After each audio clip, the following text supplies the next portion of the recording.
we are here to bring you everything and anything surrounding Porsche. I'm Mike. I'm Aaron. And this is P-Car Talk. All right, welcome to another episode of P-Car Talk. I am Mike. And I'm Aaron. And we got a great episode for you. We got a special guest coming on the second half of the show, Mr. Ray Shaffer himself, Porsche Classic. Everybody should know who Ray is. He's such a great guy. He's all over social media. He does a lot of things for Porsche. He's a good friend of ours, and we're finally going to get him on the show. It's going to be kind of a teaser because we're only going to put him on for 30, 40 minutes because we have another big show coming on with him later in October.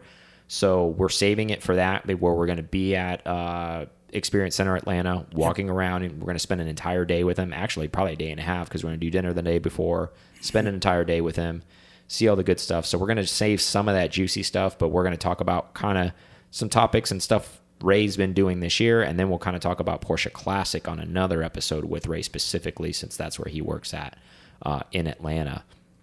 So that's the second half of the show. First half of the show, we've got some great news to talk about. Obviously, Taycan's all over the news. We're going to talk about that, but we're going to break down the highlights of it, right? So we're going to go over exactly what's been said, what Tesla's saying, what the trolls are saying, what's actually happening.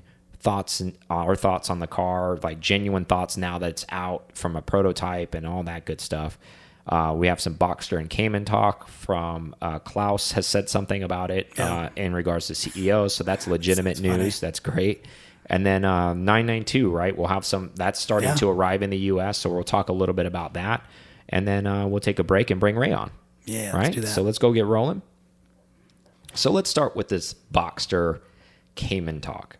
Yep. So let me give you a little bit of background of what's going on, and then I'll get your thoughts on this.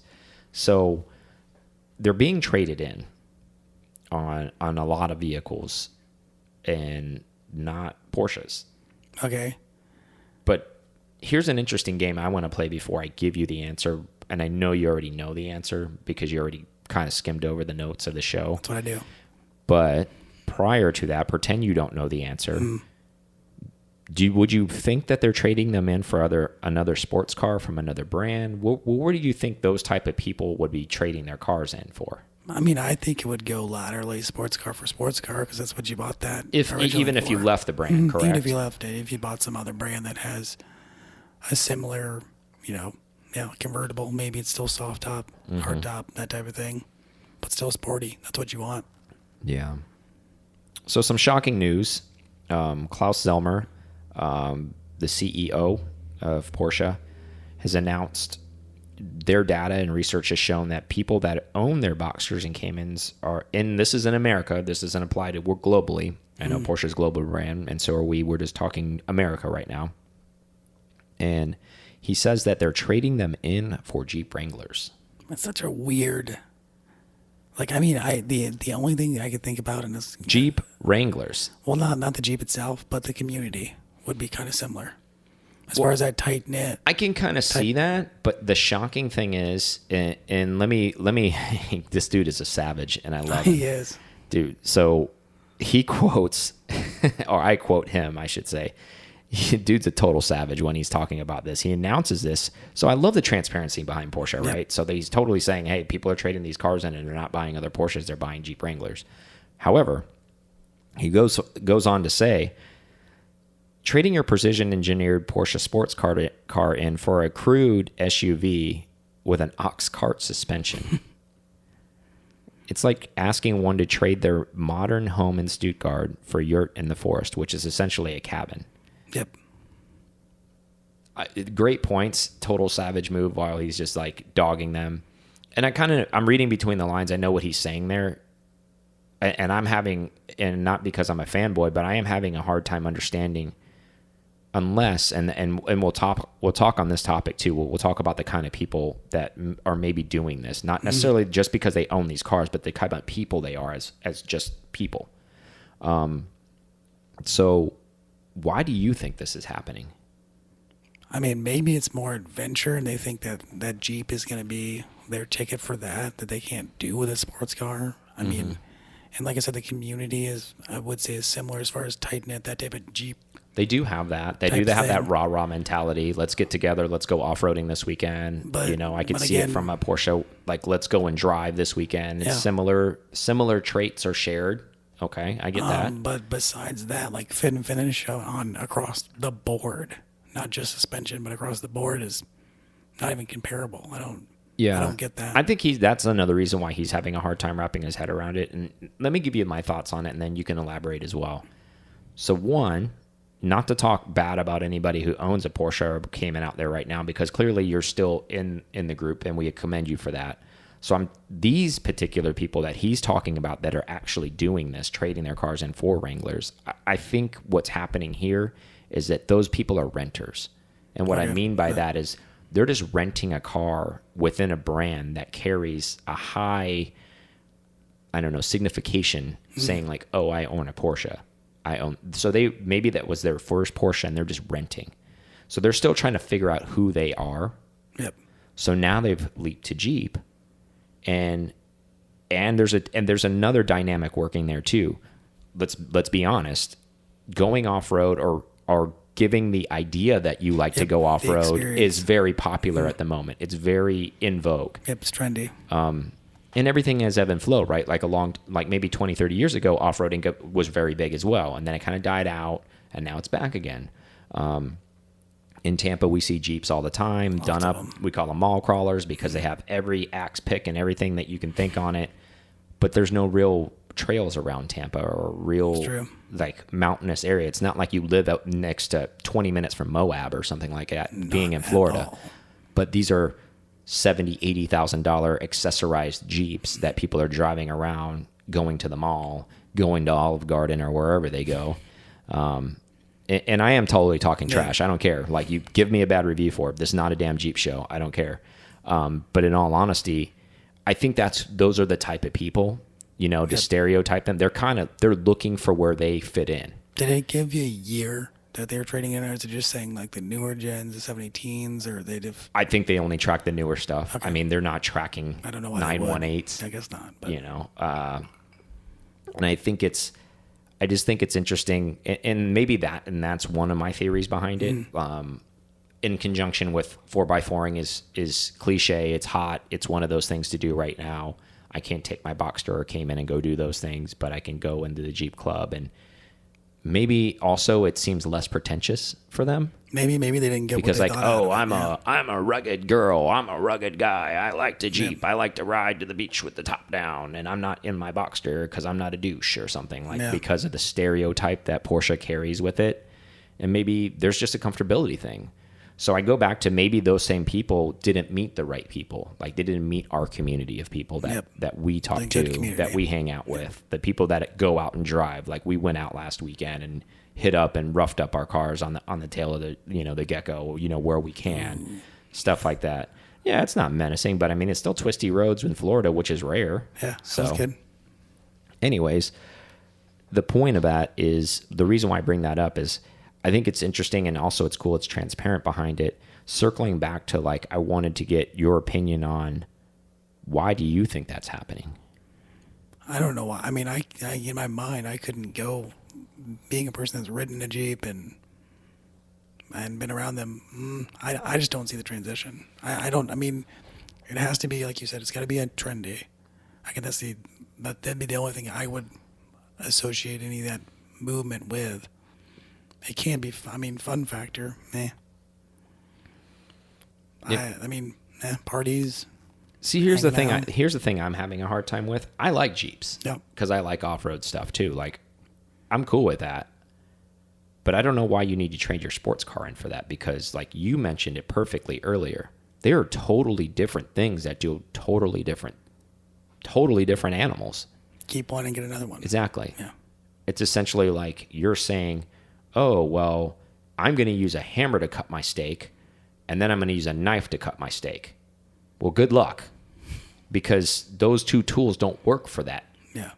So I get where they have their places, and maybe you guys bash me if you want right now. Maybe it sounds pretentious. Why can't you have both? Why are you trading your sports car in for that? Like, why not daily? See, in a perfect world, here's what I would like to do, like as far as daily goes. And I know I like to, be stupid and be like, oh, I'd like to daily drive an RSR car. But like in all reality, we need AC down here where we live at, unfortunately. So the reality of the situation would be this. I have my Porsches in the garage that I like to drive and go spirited runs and do what I need to do when I need that fix. When I need to go somewhere and I don't need it jacked up and I don't need all monster tires and all this crazy stuff on it, but I like utility vehicles, and I don't mean like necessarily like your traditional like crossover. I'm not talking about that. I'm talking about something like maybe a Land Cruiser or a Jeep or an FJ or something like that. I can see the appeal to that, but I'm not even talking like new ones because I'm kind of an old school guy.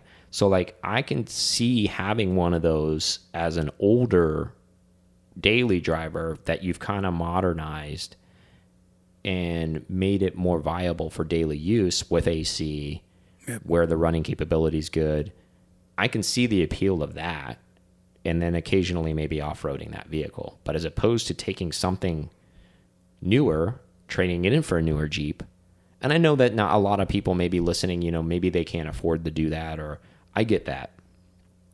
But there's a lot of different ways to skin a cat, so to speak. Why wouldn't you buy a Macan? Yeah. Or Cayenne diesel?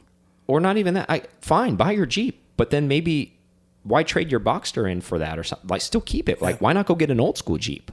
That's like, true. why not go get like an 80s way. Jeep or something? And then you can still do the Jeep thing, and then you still have your sports car. Like, I just don't get it because they're so different. I don't know. I wonder if Jeep was like, hey, Porsche, check this out. Look how many people we have trading in these cars. I doubt it. Yeah. I think it's more of kind of a pulse. I think the Porsche's so strong with where their cars end up and what they're doing and what's happening within their new car market. Their data has shown that. Yeah. So anyway, I just thought it was an interesting topic. Tell us what you guys think in the comments. I mean, I think that's kind of ridiculous. Would you trade your sports car in for a Jeep? Have you traded your sports car in for a Jeep and then regretted it and then reversed that decision? Why not have both though? Yeah, right? I agree. If you can have both is always the better choice. Even if you got to get rid of the car because it has a crazy expense, get an older Boxster and an older Cayman and get an older Jeep, and then you can do both things, and then you're good to go. Like, I don't know. I just don't get it. My brain's going to explode over here. Anyways, moving on. Porsche Taycan. All over the damn place. World launch. A couple places. Great car. We've talked about it many, many, many times. I don't want to sound repetitive, so this is all new news that we're going to talk about, which is kind of cool. We both watched the debut. We did. So thoughts on now, you and I have talked offline about this, but so now that we're online about it, prototype, now the way you see that it really looks, how close are we in your eyes? Way off, in the middle? We're semi-close. It still looks like a Ninja Turtle at the front. But, I mean... But the prototype kind of looked like a Ninja Turtle, too. Kind of. There was a little bit more sleekness to it. I think it was a little bit more lower profile to it. And I think that roof line was lower. I think that's what kind of... And then the suicide doors would have been really cool. It's not that they can't be done. Rolls-Royce does it. Yeah. So... but besides that, it looks really good. I like that edition, the white edition with the white wheels and all that. Yeah. You think that's the way you got to get it? No, because I saw one in red recently. I saw the one in red. What, at Frankfurt Auto Show? Mm-hmm. Yeah. And that one. You like the red one? I like red. Patrick Long likes red too. But yeah, I saw it. That's where I think I saw it. I almost feel like it does have to have some color to kind of show off what it is, because if you get like the one they were running around at Goodwood, like the all black one does hide a lot. So I think, and maybe there's a lot of people that are Porsche people that like to hide under the radar. But I almost feel like if you're going to buy that car, maybe you should get, I feel like the white one almost kind of looks the best. Mm. So who knows? Do you think that this car, I know this is kind of off topic and I didn't write this down, but it makes me think about this all the time. You think people are going to start ordering these in PTS? Why not? I mean, it's expensive. It's expensive enough. I think that it would justify it. It'd be, but talking about the styles, do you think it's just too close to a Panamera for people? Do you think it needs to be any different than it is? I think it's hard to say that though, because like I'm trying to make a decision for everyone else. Yep. And I know how much we are and everybody who listens to us are kind of really in the weeds with Porsche and really dialed in. I feel like for that group of people, it doesn't look like a Panamera. For people that are outside of that realm, that any 911 looks the same regardless of any generation, yes. So there's, to answer your question and give you a muddy watered answer, I think it depends who you're talking to. Okay. So I think if you're talking to somebody who really they know Porsche exists, but it's very loose of what their knowledge is. Yep. Oh yeah, I know they have a 911. Okay, yeah, they have a Panamera. Yeah, that electric thing looks just like the Panamera. Like that kind of person, yes, I think they do think it looks the same.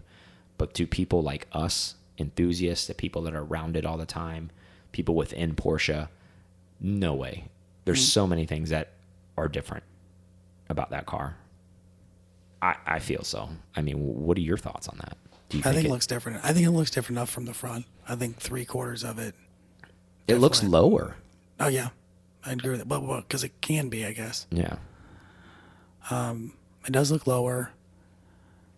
It looks. I mean, I'd say pretty much from the windshield back. I mean, obviously the taillights are different, stuff like that. But from the windshield back, to me, it looks very Panamera-esque. Just from, I think that would be production style or lines. And I think, to be fair, though, I think that's just Porsche in general, because all of that is DNA from 911. Yep. So they're trying to infuse 911 DNA into these sedans throughout the entire line, which makes total sense. I guess that's true. So I think that's why people may think that. So moving on to talk a little bit about the trolls, the Tesla trolls out there. I've seen all types of stuff on all social media areas where people are like, "Oh, Porsche lied about the capacity. They lied about this. They did this. Fast. Yeah, they did. Yeah. They did this. They did that." Okay, well, and I'm not trying to start a war, because honestly, I don't give a shit, to be honest with you. Like, if you want to be completely honest about like Tesla or any of that stuff, I really don't care. They're doing their own thing. It's almost kind of like where Aaron and I, like, where other people are doing other things. They're like, "Oh, did you see so and so?" It doesn't matter what they do, because that's not what we're doing. It's true. Let's do our own thing. Let's not worry about them. And that's kind of feel like what Tesla is for me. The way I look at them, I look at Porsche. It's like, we're doing our own thing. I don't care about them. Yeah, I really think it's become, they have to talk about it because now they have somebody that has a standard. Well, it helps them be relevant still. Well, we're also electric, and we get it. You guys were first to market. You pushed all these other people there, and thank you for that. But I think also a lot of people always forget that Tesla also lied when they released the Model 3. They promised all this stuff. They promised that when it was going to be released, it got pushed back. They missed their deadline on that. They promised that the car was going to cost X amount of dollars. I have yet to see a car cost $35,000 from Tesla in a Model 3. Never met anybody in my entire life that's ever been able to get a car. They're like, "Oh, it's going to be $35,000 and everybody's going to be able to get one." Bullshit. Yeah, that's true. I think anybody that's ever got one, I think the cheapest one out of there is like $45,000. It's because they give you like a car without like an operating system for like $35,000. They're like, "Oh, actually, you need the tires and the CPU to run the car. That's an extra $10,000." There you go. And you're like, "Really? $10. I'm buying the CPU. I'm optioning the CPU so I can use the car." I'm just all jokes. But anyways, you get the point. Anyways, Elon and essentially took a jab, at Porsche the day of the launch, talking about the turbo. "Oh, why are you guys calling it a turbo? Da da da da da." And so let's talk about that a little bit. Okay. How do we feel about them, Porsche, when I say them, naming it the turbo? I think it's weird, but I think price point wise, it almost makes sense. You siding with people. No, I mean that's just my first thoughts in my head. That's what I was. The minute thinking. I saw that, it just pissed me off. Well, it keeps and I'm a Porsche person, so obviously I'm just being real with you guys out there, the listeners. It doesn't make sense to me. But it keeps the line up. I guess. Why can't you have a base S and a GTS? Those are trim levels. That would have made the most sense. Of course, that's what I do. But in all seriousness, whatever. It's their own line. I don't work there. That's it. They don't give a shit what I think. But And at the end of the day, I just think probably not naming it that, because that's misleading. It is. It is. I mean, and that's the first thing I saw. Like when it debuted, I was like, wait a minute, did it say Turbo S on it? Yeah.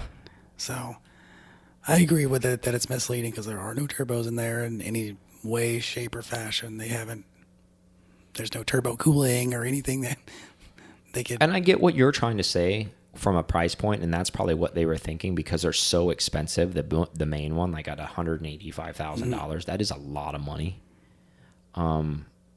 However, that could still live with it at a GTS level, in my opinion, because that's a trim package.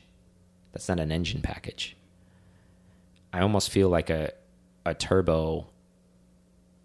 You're talking about what's inside the car. And they had a chance to do a whole new class. I mean, it's a whole different car. They could have a whole new class or a whole new nomenclature. I'm sure they debated this like endlessly, like tirelessly. Yeah. I have no doubt in my mind that this debate probably went on over and over and over again. Imagine just the screaming matches between like somebody like you and somebody like me. Like, but I mean, yeah, but the Turbo S is up at the highest level. I don't care. It's not a turbo. Exactly. Does it have turbos? Okay, end of conversation. Yeah, I'm sure that happened, but yeah, I mean, I don't know. Maybe because I'm just I hang on to things too much. And what I mean by that is a Turbo S, I feel, within the Porsche brand is something special. And I feel that it's diluting the real Turbo S, I guess, in my opinion. But you could say that about the whole 911 lineup because everything has turbos now. So why wouldn't it be Carrera Turbo, Carrera S Turbo, Carrera GTS Turbo? Yeah, you could say that, but I think that's more accepted as opposed to, because they're actually have turbos and that makes sense. But yeah, I mean that's the only thing that would make sense in my mind is price point for that, and people if they cross shopped and really didn't know, like I'm sure most people, normal consumers, going, well that turbo is this expensive, this is electric, and it's this expensive, and you're going to shop Panamera to Taycan. It's just going to happen. Well, to your point, and this is where I see it, the people that are buying that don't know the difference. I think that's going to have to be explained to them at the sales floor. What do you mean it's a Turbo S? I don't know anything about Porsche, but I want to buy the car because I'm a hipster and I'm into EV and I'm into this stuff. So does it have a turbo in it? Every time, I'm sure the salespeople are just going to go bananas. Yeah, like, right? That's what's going to happen. Is it debatable? Of course it is. That's why we're debating it right now. Did they make a wrong move? Yet to be determined. Who knows? No, what they should do is they should make it faster charging for the turbo and then faster charging for the Turbo S. Turbo charging. There you go. However you want to break it down, 5 degrees of separation from Kevin Bacon. If you're like, oh, well, this guy knows that guy and this guy, and well, technically I'm friends with them, so technically it's a turbo. Like one of the greatest actors of all time. It turbocharges the car, so it makes a turboing noise. So I think they'll change it. They'll listen to you and they'll change it for next year's lineup. No, of course they will. They have nothing. They're German, dude. You kidding me? They'll ride this into the sunset just to prove a point is what they'll do. They don't change. They'll ride this till the day it dies. That's what they'll do with it. Talking more about Taycan. Okay, enough about that. So Elon also was like, "Hey, we're gonna run our car at the Nürburgring. Yeah, we're gonna go compete, right? It's coming. Yeah, like yeah? Well, Nürburgring's full. Oh yeah. You can't just pop into the Nürburgring and start testing cars. You have to get on the schedule prior to that. Yeah, you have to get on the industry, regardless of who you are. I thought an interesting thing about that is Nico Rosberg tweeted, "If you need a driver, holla at your boy." That's what he said. And Elon said, "Okay, cool. So if you don't know who Nico is, you obviously don't follow F1. Yeah. He's an F1 championship driver. So they're going to put an F1 guy in their car, which is fine, whatever." The reason why I bring this up, do you think that their car is going to run quicker than the Turbo S Taycan? I don't think so. Just because I mean, Tesla is not a performance car. That's not what it's made for. It's just made to be electric car that has some get up and go because it's electric. But besides that, it's just technology, and it gets out of your way and helps you. I don't think it's a fair places. fight either. The reason why I say that, and hear me out on this, Okay. it's almost kind of saying, oh, I've come to fight you, and I've seen your arsenal, and I've seen what you've been able to do. So I'm going to retool, come back and fight you. Or I'm going to, everybody thinks they're going to bring what they already have, bring what you already have. That's not what's going to happen. They're going to bring some charged up model, something super done up. And not even just a shot on Tesla. Everyone does that crap. McLaren, when they go to the ring, when they were racing their P1, they put it on different special tires to compete with the 918 time. Ferrari does it. They put different tires on the car. They do. People, everyone is cheating. Because they're chasing after everybody, and they're hoping nobody catches them. So if you're first to market with it, there's a win when you set the time, but then everybody's chasing you, and now they're scheming to do all these things to try to beat you. Well, I mean, again, I think that they didn't want to set a lap time before. I thought because they had overheating issues. The Teslas. You're absolutely right. And then Porsche, and again, not just because they wanted to have something to launch, what they say about Nürburgring times, or the 24-hour race that they did against themselves. Yeah. But that's just, hey, we don't overheat. Yeah. I don't think Tesla will be able to push it hard enough to compete with a Taycan without it heating, without overheating. I agree with that. And again, we're talking about things that don't matter because 90% of the population, if they buy that car, it's never going to put it in a track situation. This thing is going to end up outside of Neiman Marcus getting valeted or something like that on a regular basis. Is where on Rodeo Drive, wherever, that's where this car is going to live. Let's be real.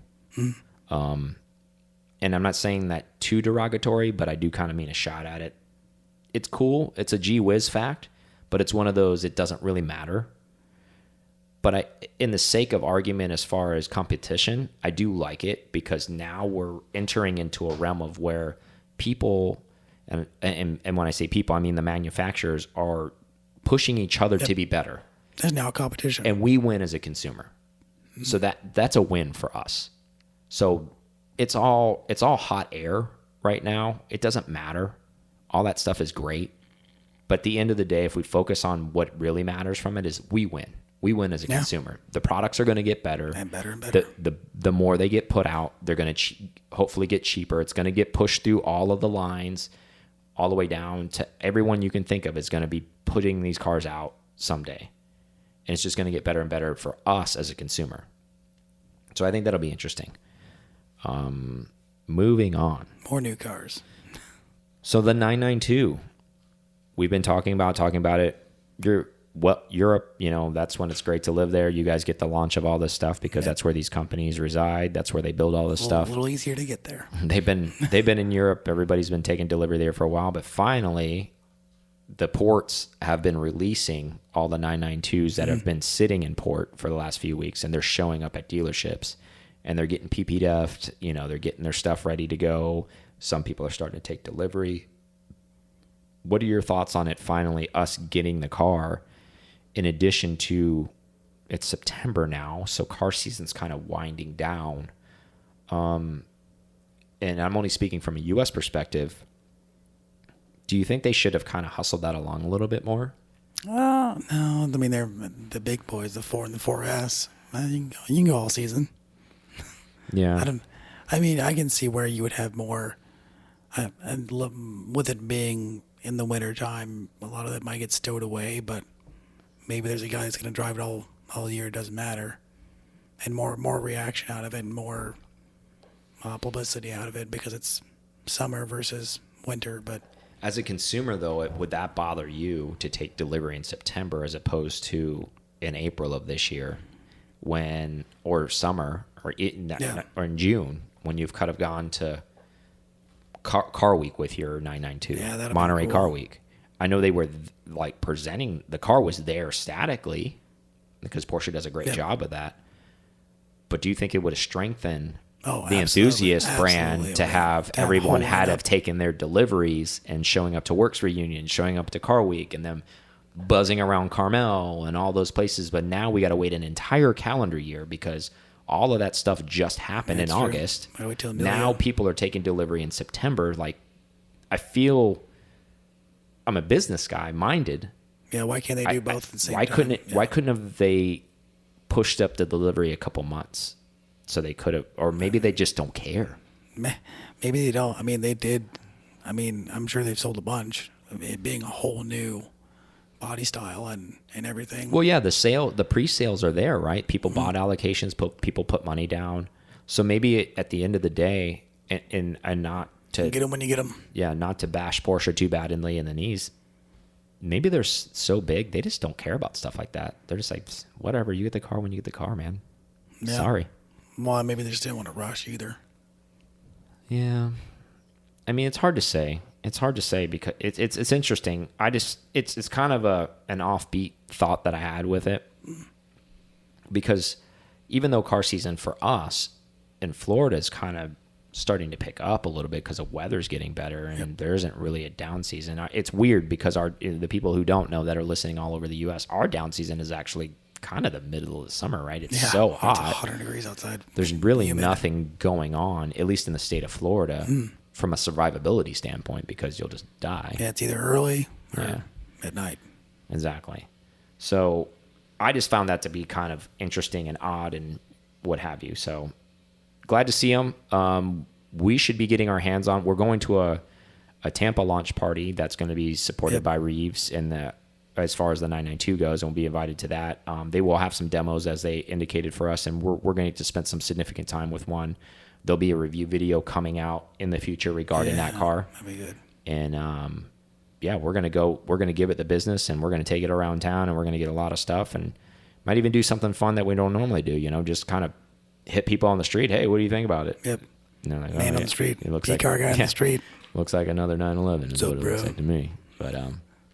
But yeah, that'll be fun. So that's coming. So we're going to go on a quick break. But before we do, just want to let you guys remind you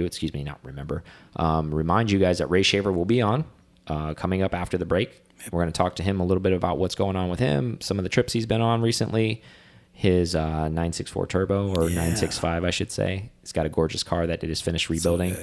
So take a quick break, and we'll have Ray on the show. Yep. Thank you guys listening to PCAR Talk so much. We appreciate you guys so much. I can't say that enough. Please go to pcartalk.com and check that out. We have a virtual membership on there. We are on there on Tuesdays meeting with you guys. Become a virtual member. We would solely appreciate that so much. Also check us out on YouTube. We release videos on Mondays, Thursdays, and Fridays. Help support the channel. Everything we're doing is trying to bring the community closer together. We definitely appreciate that. Also, when you go onto YouTube, if you could subscribe, maybe pass it along, make a comment, we really appreciate that. Again, circling back to pcartalk.com, there is a newsletter created on there. Please put your information in there. That way we can keep you up to date on anything that's coming forward and anything that we're going to be doing moving forward, and all the exciting things that are coming out. And again, the virtual membership is on pcartalk.com. Now back to the show. So we have on the show, we have Ray Shaffer. Thank you for joining us. Thanks for having me. Absolutely. From Porsche Classic Center. We're honored to have you on the show finally. We've talked a lot about it, eventually getting you on the show. And full disclaimer, we're at an event, so there's some background noise. A little bit. But it's good background noise. There's people talking, there's people meeting, and that's what these events are for, right? Love it. Great event.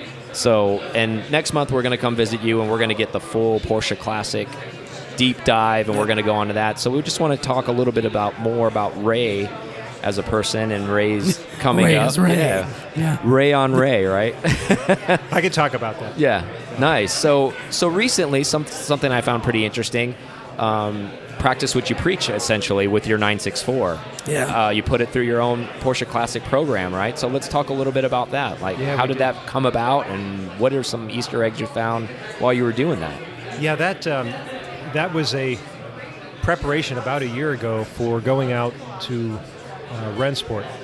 And the plan was going to be that we were going to do a classic drive back from Rennsport. A number of us from the company were going to send the cars out and then drive back. Okay.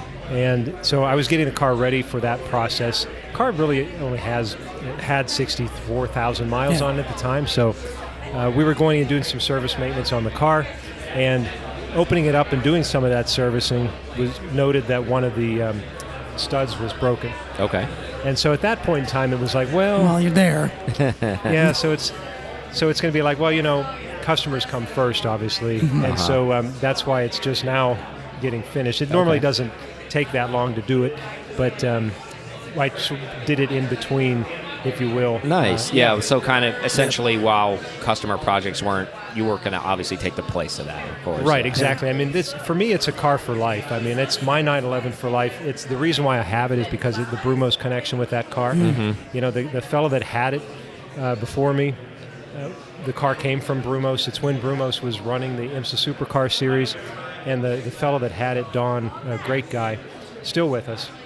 He was one of the instructors at the Brumos driving school. And so what they used to do at the school, and this program ran from 1985 all the way to 2000. Oh, wow. 2015. And so what they used to do was at the end of the school, they would bring out the IMSA Supercar that Hurley won the championship with, 91, 92, 93. And, of course, the students would line up waiting to go for that ride with Hurley around the track. Yeah, absolutely. Like, who wouldn't, right? So there's Don with pretty much the same car sitting in the parking lot. Wow. And so, nice guy that he is and race car driver that he is, he's like, well, if you want to go for a ride around the track and with me while you're waiting for Hurley, I got my car over there. And so a line would form for Don, and the next thing you know, Don's chasing Hurley with that car. So that had to be fun. So you might say the car was only used on the weekends. But wow, that's awesome. It was a great history. So that's where that car came from for me. So now that I'm its caretaker, I figured, this is a great opportunity. I don't ever plan to get rid of that car. It's my 911 for life. And so, why not? The engine's good to go now. Yeah. So rewind a little bit. Did you always have that car on your radar, or was it just an opportunity that kind of presented itself and then you seized that opportunity? How did that happen? Well, I had a regret is how it happened. I had a 993 at one point in time, and because I was driving the company car at the time, I had a newer 911 as well, and I was never using the 993, and I wasn't thinking like a collector at the time. I was just thinking like somebody that had a car in the garage that wasn't being used. It's taking up space. Yeah. Right. And you were an enthusiast and like, I'm not using it. It would be nice if someone else used it. Let's move it on. So in a moment of weakness, I moved it on. And, of course, the regret came back to get me. And so I went looking for another 993. And then that's when I happened to run into Don, and he mentioned that he was thinking about making a change to a Boxster S with a PDK. Okay. And so we worked out that deal, and that's how I became his next caretaker. Nice. That's outstanding. Yeah, it really is. That's a great story. Yeah, it really is a special car because of the connection, obviously, with Don, with Brumos, with Hurley. And the fact that and clearly your connection with Brumos, so it's full circle there. Totally, absolutely, really cool. Yeah. And I just love the fact that sports car racing, GT racing, and showroom stock racing is about the cars that we sell. Mm-hmm. And so here was the IMSA Supercar, and then here's the street car, basically the same thing. Now, obviously, a lot of development work was done through that program, which is fascinating. Led to the Turbo S in the 964 before. There was the 3.8 RSs and other things that came along. So it was really development of that, and some package cars were actually built by the factory using those Andile engines. Oh, wow. That's impressive. Really cool history around that. My car's not one of those package cars, but to me, in my mind, it is. It's just, it's got that connection. Well, I just think it's neat, like, what everybody needs to understand is you have a deep connection with Brumos, and like I said, I don't want to go too far into that because I want to share more of that when we talk about a deeper dive. Yeah. But you were clearly at Brumos for over 20 years, essentially, right? So, and you spent a lot of time there, and you have a lot of history there, and people who don't know that maybe, because we're broadcast all over the world, but Brumos is a significant pillar in Porsche history as far as racing.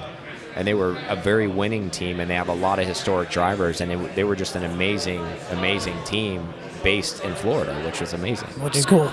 Yeah, incredible to be around the people that created that history and the cars, and it was a wonderful community. That's why, again, the events like that are here tonight, I love coming out to these because that's what you lived for so long in that showroom, in that environment, and you see it spreading. I think the place like that was a great venue to see that happen, but now these events are just going all over, and here you are, you're at these events, so it's a great community.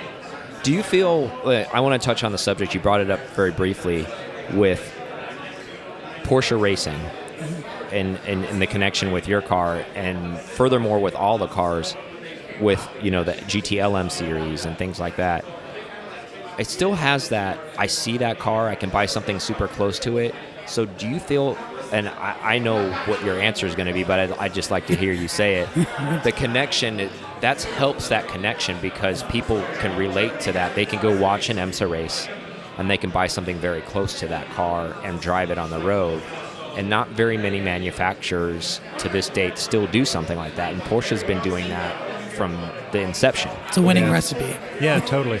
No, I love that. I love that fact about it. And you see that anytime sports car racing with prototypes, when the interest starts to dwindle, it always turns back to the GT cars because that's where the recognition is. From the driver's standpoint, from the fan's standpoint, and of course from the people that buy and drive and enjoy the cars. So I think, yeah, absolutely that is important. I always love the fact that the 2011 GT Championship car that we had at Brumos, the 997 base car, the race car had the roof rail part where you could flip open and you could see the tab for the roof transport system because the tubs all start out, right, as racing tubs. And so they get built into race cars. So That's pretty that connection, neat. Yeah, the connection is there. There's a case where we had, during the season, the race team was across the street, the shop where they ran the car in Jacksonville was across the street from the dealership.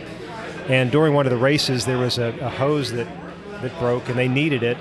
And so over the weekend on Saturday, came over to the dealership and said, we need to go to the parts department. Didn't have it in the parts department, but I had a new GT3 sitting on the showroom floor. So we're like, well, they pulled it out of that? Pull it off the showroom floor and put it in the shop. So we can order the part for the car on Monday. Yeah. But we got to get the team going. So. Exactly. Benefit of having an actual race car for the street, right? Yeah. Like interchangeable parts where that's an incredible story. That's pretty impressive. Yeah. It's actually derived. Who knew? Totally. Exactly. I think that helps build the soul and the bond. I think that's why our community is so strong and we can relate because there's so much passion, and there's so much passion in motorsport, and you get to see it working firsthand with it, and you did it for a long time at Brumos. Just the connection with people and the spirit that they feel, and like how we're here tonight from all different areas of the country meeting. We don't see each other all the time. We saw it at Luft, but like there's checkpoints through the year we keep seeing each other, which is just interesting. And you see, and some of the guest speakers tonight talked about some of the great things. I've only met you a handful of times, but you're a really good friend of mine because we share that same fraternity, right? It's interesting, but isn't that like what holidays do? Holidays bring the family back together. I think we've created our own holidays. I agree, right? That's a good point. That's a good point. The Porsche holiday. Something in the spring, something in the summer, fall. Right. We just get to celebrate more often, right? We get to celebrate it more often, right? That's right? So that's a great part.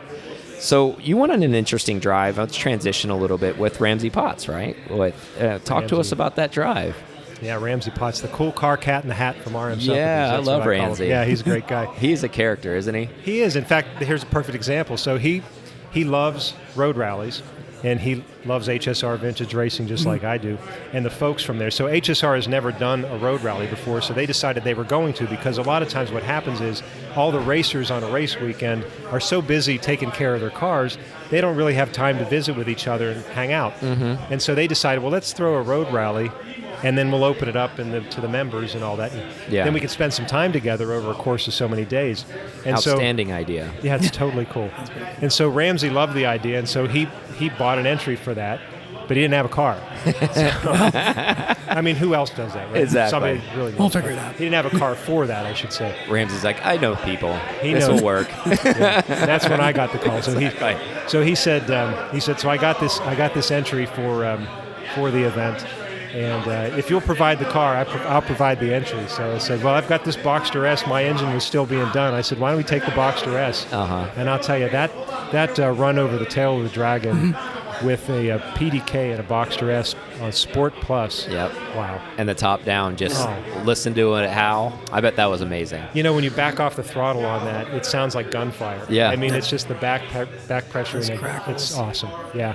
I remember I actually watched your feed. I was working on that. It was the first time I tried that. Yeah, your live feed, and I would see when you guys would stop, and and then you guys are filming him. And you're like, all right, so we got here. We made it. Yeah. Good stuff. I enjoyed that, though, because it was kind of a checkpoint where I got to watch you guys and almost kind of felt like I was on the journey. So thank you for doing that. That was pretty cool. Yeah, thank you. I appreciate you saying that because I thought that would be fun to try, and I would like to do it again. But it is amazing, like what you're doing here, the work that goes into this. I mean, this just doesn't happen. I mean, you being here, you doing this, setting everything up, setting up the cameras. Yeah. You know, it's a lot of work when you share what's going on like that. So I don't do it as often as I would like to, but I have the desire to do it. So kudos to you guys for actually doing it. Thank you. Yeah, on a schedule. Yeah, we try. We're consistency's key. Yeah.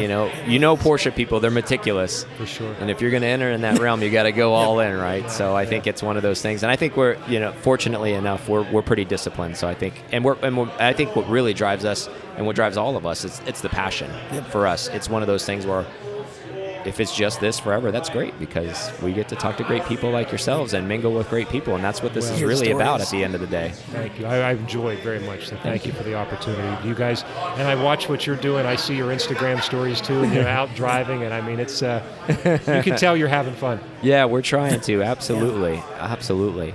So another cool thing I want to touch on a little bit of Porsche Classic before we go too deep. And I was talking to Drew about it, which was pretty neat. And you can elaborate a little bit, so I'll lead you with a little bit. And a lot of people don't realize it's almost kind of a la carte. They assume they have to go full in because he asked me. He just bought a 964 recently. Drew did. And he goes, well, I can have them do my 964. I was like, absolutely. So he can do just suspension with you, right? Or he can do the full gamut if he wanted. Is that correct? It is. Yeah, we have projects. There's one in there now. It's a great project, actually. I'm not sure if it'll be there when you come next month, but it's a 71 911 that is owned by its original owner. And so the color is faded on it, the interior is faded and worn. A lot of people call it great patina. Okay, it's got a cracked windshield. We'll replace that, and it needs new seals and what have you. But basically, he came to us with a car and said, I really don't want to do anything with the outside or the inside of the interior, but I want it to drive and handle like it did when I first bought it. So we've done a complete... Of course, first thing we have to do is inspect the chassis and make sure that you can do this. Safety stuff. Yeah, I mean, so to make that... Yeah, that's not going to crumble while you're trying to do it. So to make that disclaimer, we're not doing this on a car that, hasn't been inspected. Okay, so after doing our due diligence on the chassis, then we go in and we say, okay, this is a solid foundation. We can do a full suspension restoration, braking system, fuel system, engine, and gearbox. And you put the car up on a lift and look at it. And, of course, when you drive it, that's really what spoiled me on my car. We did a project like that on an 89 Turbo. It was the one I showed in the presentation tonight. And when we were putting the break-in miles on that, I did some of the driving. The car was so good. You're like, now I know what it can be like. And you just forget. And I think I've said this before. You look in the mirror every day and you think you look good, but look at a picture of yourself from 20 years ago. Yeah, right. Right? Well, the car does the same thing. And, you get used to it. You think, okay, that's just how it takes a bump. That's how it takes a corner. That's not how it's supposed to. That's a great analogy as far as for people can really understand. And you're absolutely right because you get used to it. The bushings get worn out. Yeah. And you're just like, oh, okay. And you forget how good it used to ride 10, 15, 20 years ago. So was I being, when it came to one broken headstead, do you really need to restore the engine?